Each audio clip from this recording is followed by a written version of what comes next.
Hi guys, good morning. Pahaw ta. Kape.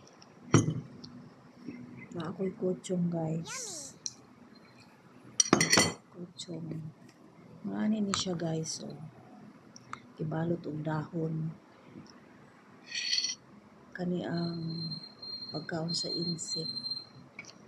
Kutsong na kaning sa atoa nga sticky rice gibutang nila og naibutang nila og baboy, naibutang nila og manok og beans sa sulod.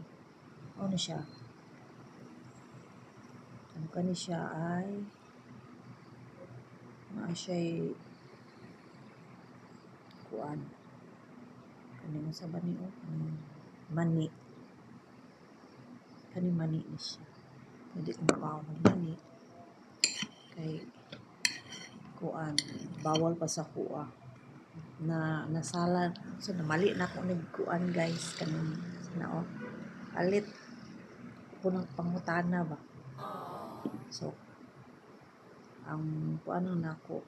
Ang sticky rice lang nako ang kaon nako. Ang kani siguro ang walay kuan. Walay peanut. Ni siya. Ngaon ta. Thank you so much for watching everyone. Kaon-kaon.